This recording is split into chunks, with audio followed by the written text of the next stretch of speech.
အားလုံးပဲမင်္ဂလာပါဒီနေ့ဒီချေတို့စင်းငိုင်ဆိုင်ရာသင်တန်းကိုစိတ်ဝင်စားနဲ့လေ့လာသင်ယူကြတဲ့လူတွေအနေနဲ့သိသိလိုက်တဲ့အချက်ကလေးတွေကိုဒီချေသင်ပေးချင်ပါတယ်ပထမဆုံးပါသင်ပေးမလဲဆိုရင်ဒီချေတို့က what is account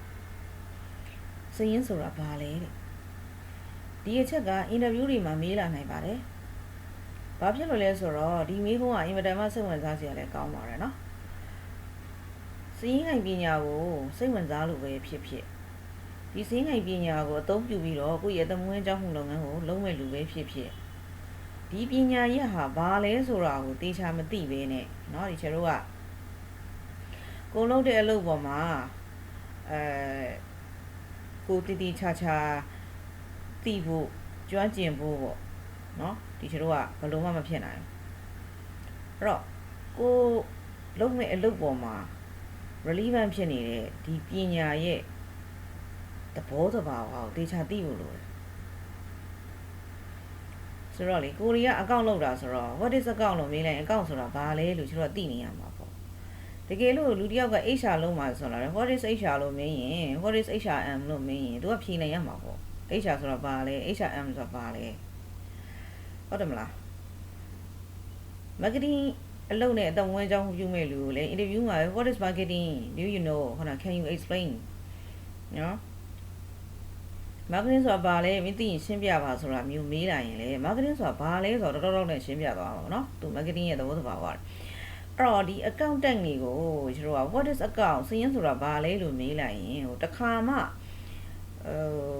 မတွေးထားဘူးတဲ့เนาะမေကုံမျိုးကြီးဝုန်းဆိုကြလာတယ်လို့မျိုးเนาะမျက်စိတငယ်နားတငယ်တချို့ကလည်းမျက်လုံးပြူးမျက်စံမျိုးနဲ့ဘာဖြစ်လို့ဖြေရမှမသိတော့တဲ့ပုံစံမျိုးလုံးဝမဖြစ်တယ်အဲ့ဒါကြောင့်မို့လို့ကျွန်တော်ကကြိုတင်ပြီးပြင်ဆင်ထားပါ what is account လို့မေးလာရင်ဒီကျွန်တော်မှာဖြေရမယ်အဖြေဒီ definite ကိုနှုတ်ကနေထွက်သွားရအဲ့တော့ what is account လို့ပြောလိုက်တာဒီအင်္ဂလိပ်လိုမေးလိုက်တယ်ဆိုတော့ကိုကတိလိုက်တဲ့အချိန်မှာဥပမာနိုင်ငံခြားသားကုမ္ပဏီတွေက what is account do you know can you explain me မေးတဲ့ခါကျရင်ကိုကyeah I see account is account အဲ့လိုဖြေလို့မရဘူးလေဒါမှမဟုတ် account is စရင်းအဲ့လိုဖြေလို့မရဘူးလေသူရဲ့ definition ပေါ့အနက်အဓိပ္ပာယ်ဘာလဲအဓိပ္ပာယ်ဖွင့်ဆိုချက်ကဘာလဲအဲ့ဒါမျိုးလေးကိုဒီကျွန်တော်ကသိထားရအောင်ပေါ့နော်ဘယ် interview သွားနောက်ဘယ်တော့ပဲ33ဒီ concept ကိုဒီနေရာမှာ33အဆင်ပြေအောင်ဒီချက်ဒီနေရာမှာသင်ပေးလိုက်တယ် what is account လို့မေးလာပြီဆိုတာ ਨੇ ကိုကောင်းထဲမှာထည့်ထားရမှာကမြန်မာလိုပြောတော့စရင်းเนาะဒါအင်္ဂလိပ်လိုပြောတော့ account မြန်မာလိုပြောတော့စရင်းဒါပေသည်သူ့ရဲ့အနက်အဓိပ္ပာယ်ဒီတဲ့စရင်းဆိုဒီမှာငွေတန်ဖိုးရှိသောအရာများနှင့်ပတ်သက်သည့်ဖြစ်ရမှန်များကိုဖော်ပြထားချက်များဖြစ်သည်လို့နားလည်ရဒါကသူ့ရဲ့နံပါတ်1အဖြေတစ်ခုပေါ့နောက်တစ်မျိုးဖြေခြင်းနဲ့ဆိုရင်အကြောင်းအရာအချက်လက်များကိုခွဲခြားဖော်ပြသည့်မှတ်တမ်းများကိုလည်းကျွန်တော်အကောင့်လို့ခေါ်အဲ့တော့ပထမအဖြေကိုကြည့်ပြီးတော့မှเนาะဒီကျွန်တော်ကသူ့ရဲ့အနက်အဓိပ္ပာယ်ကိုတကယ်နားလည်အောင်လုပ်မယ်ဆိုရင်စရင်းဆိုဒီမှာငွေတန်ဖိုးရှိသောအရာများနဲ့ဆိုတော့အဲ့မှာ keywords ပါတာငွေတန်ဖိုးရှိသောအရာများနော်အဲ့ဒီငွေတန်ဖိုးရှိသောအရာများဆိုတာဘာကိုပြောတာလဲဥပမာဒီကျွန်တော်လုပ်ငန်းမှာ inventory ရှိရဆိုတော့ကုန်ပစ္စည်းတွေရှိတယ်အဲ့ဒီ inventory ကုန်ပစ္စည်းတွေကငွေတန်ဖိုးရှိသောအရာဟုတ်သလားကျွန်တော်စဉ်းစားရမှာနော်နောက်ဒီကျွန်တော်ကုမ္ပဏီမှာနော်ရုံးမှာသုံးဖို့ဆိုပြီးတော့ furniture တွေရှိတယ် equipment တွေရှိတယ် computer တွေနောက်ဒီကျွန်တော်ဒီ machine တွေရှိတယ်အဲ့ဒီပစ္စည်းတွေကငွေတန်ဖိုးရှိသောအရာများဟုတ်သလားစဉ်းစားကြည့်အကုန်လုံးကငွေတန်ဖိုးရှိသောအရာများပဲဖြစ်နေတာပဲလေနော်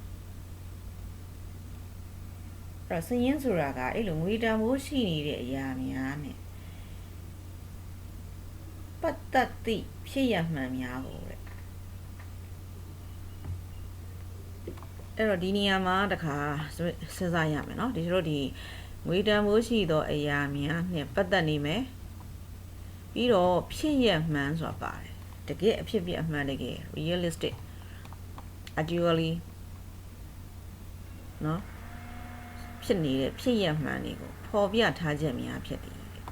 ပေါ်ပြထားချက်များလို့ပြောရင်ဆိုတော့ statements ပေါ်ပြထားချက်များပေါ်ပြချက်များ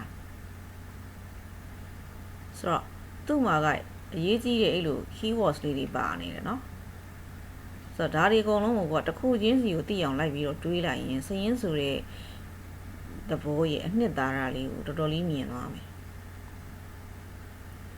ဘာဖြစ်လို့ပြောလဲဆိုတော့သူ့ရဲ့သဘောတဘာဝကိုဒီကျွန်တော်ကတေချာမြင်အောင်စဉ်းစားလိုက်ရင်စရင်းဆိုတာကနောက်ကနေဘာသာပြန်မယ်ဖော်ပြချက်တွေဖြစ်တယ်ဟုတ်တယ်နော်ဖော်ပြချက်တွေဖြစ်တယ်ဘာတွေကိုဖော်ပြထားသလဲပေါ့ဘာတွေကိုဖော်ပြချက်တွေအနေနဲ့လုပ်ထားတာလဲပေါ့ငွေတန်ဖိုးရှိသောအရာများနှင့်ပတ်သက်သည့်ဖြစ်ရမှန်များကိုဖော်ပြထား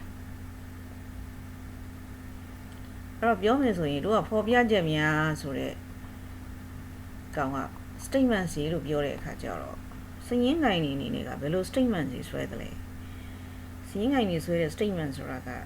ဘန်နာရေးဆိုင်ရာတွေနဲ့ပတ်သက်တဲ့ statement တွေကိုပဲကျွန်တော်ကဆွဲမှာပေါ့နော်ဒီတို့ရဲ့ထုတ်လိုက်တဲ့ statement တွေက HR အကြောင်းလည်းပါစရာမလိုဘူးလေနော်ဒါကျွန်တော် HR ကို emphasize လုပ်တာမဟုတ်ဘူး marketing ရဲ့ report လိုမျိုးလည်းမဟုတ်ဘူးနော် marketing နဲ့သက်ဆိုင်တဲ့ဖော်ပြချက်တွေမဟုတ်ဘူးကျွန်တော်ကဘာတွေဖော်ပြမှာလဲ financial data တွေကိုဖော်ပြမှာပေါ့နော်အဲ့တော့ financial statements တွေပေါ့ကောင်းပြီနော်အဲ့ဒီ financial statement တွေဆိုတဲ့ဖော်ပြဘဏ္ဍာရေးဆိုင်ရာဖော်ပြချက်တွေမှာကျွန်တော်ပြန်တွေးမယ်ဒီစရင်းကပြောထားတဲ့အချက်နဲ့ကိုက်ညီမှုရှိမရှိကျွန်တော် financial statement တွေကိုငွေတန်ဖိုးရှိသောအရာနဲ့ပြတာဟုတ်လားငွေတန်ဖိုးတွေနဲ့ပြတာဟုတ်လားနော်တွေးကြည့်ရမယ်အားလုံးဟာငွေတန်ဖိုးတွေနဲ့ပဲပြတာဖြစ်ပါတယ်နော်ငွေတန်ဖိုးတွေနဲ့ပဲပြတယ်ဒီကျွန်တော်ကကျွန်တော်မှာကွန်ပျူတာရှိတယ်ငွေတန်ဖိုးနဲ့ပြတယ်ကုန်ပစ္စည်းတွေရှိတယ်ငွေတန်ဖိုးနဲ့ပြတယ်ဆိုတော့ဒီစရင်းရဲ့သဘောလေးကနော်တဆင့်မြင်လာသွားပြီနောက်တစ်ချက်ကကျတော့သူကတ်သက်ထားတာကအဲ့ဒီငွေတန်ဖိုးတွေနဲ့ပတ်သက်နေတဲ့ဖြစ်ရမှန်နေလို့သူပြောတယ်ဒါကကျတော့ဘာကိုပြောချင်တယ်လဲဆိုတော့ကိုဖော်ပြလိုက်တဲ့ဒီငွေတန်ဖိုးတစ်ခုကအပြင်မှာတကယ်အဖြစ်ပြအမှန်တကယ်ဖြစ်ရမယ်ဘယ်လိုဟာမျိုးလဲပေါ့ financial statement မှာဒီကျွန်တော်က P&L ဆိုတော့ profit and loss statement တွေမှာအားလုံးသိတယ်ပေါ်က sales or revenue ကိုကျွန်တော်တည်ပြီးဆွဲထားတယ်ဒါဆိုရင်ကျွန်တော်မေးစရာရှိတယ်နော်အဲ့ဒီ P&L statement မှာဖော်ပြထားတဲ့ဒီ sales ရဲ့ income တွေကကဏ္ဍနေ3,000ဖြစ်တယ်ဆိုတော့အဲ့ဒီ3,000ကအပြင်မှာတကယ်ရောင်းအားရှိသလားလို့မြင်ရင်ကျွန်တော်ကကိုယ်စရင်းတာတကယ်မှန်နေပါစေ yes လို့ပဲဖြေရမှာဟုတ်တယ်လို့ပဲဖြေရမှာဘာဖြစ်လို့လဲဆိုတော့စရင်းဆိုတဲ့သဘောတရားကဖြစ်ရမှန်ကိုပဲပြရမှာတကယ်ရောင်းအားရှိရင်ရှိတယ်မရှိဘူးပဲရောင်းအားတကယ်ရှိရင်ရှိတဲ့အတိုင်းပဲပြမှာ3,000ကိုတကယ်ရောင်းရရင်ရောင်းရတယ်ဆိုတဲ့အတိုင်း1,000ကိုပြရမှာရှော့လို့လည်းမရဘူးတိုးလို့လည်းမရဘူးနားလည်ပါမနော်ဆိုတော့စရင်းရဲ့သဘောတရားကအေးလိုသွားနေတာကောင်းပြီကိုယ့်လက်ထဲမှာပိုင်ဆိုင်မှုအပြင်အဲ့ဒါဒီ furniture တွေ equipment တွေကိုတန်ဖိုးတွက်လိုက်လို့စုစုပေါင်းတော့300ရှိတယ်ထားအဲ့လိုမျိုးပိုင်ဆိုင်မှု300ဆိုတာကလည်းအဖြစ်ပြအမှန်တကယ်ပဲဖြစ်ရမယ်300လောက်ပိုင်တာကိုကျွန်တော်3,000လောက်ပြလို့မရဘူးနားလည်သွားမှာနော်အဲ့ဒီတော့ဒီကျွန်တော်စရင်းဆိုတဲ့သဘောတရားတွေဖော်ပြချက်တွေလုပ်တယ်အဲ့ဒီဖော်ပြချက်တွေမှာအားလုံးဟာငွေတန်ဖိုးနဲ့ပြတယ်အဲ့ဒီငွေတန်ဖိုးတွေအားလုံးဟာအဖြစ်ပြအမှန်တကယ်တွေပဲဖြစ်ရအဲ့တော့ကျွန်တော်ဘယ်လိုနားလည်သွားရမလဲဆိုတော့ account is real actual နော်မဟုတ်မှန်မှန်နဲ့ကိန်းကနန်းနဲ့မဟုတ်မှန်မှန်နဲ့ဖြစ်ရက်တွေလုံးဝပါလို့မရတဲ့သဘောကစရင်းရဲ့သဘောပဲရသွားမယ်နော်ဒါဆိုလို့ရှိရင်ဒီတဘာဝလေးကိုနားလည်သွားပြီဆိုတော့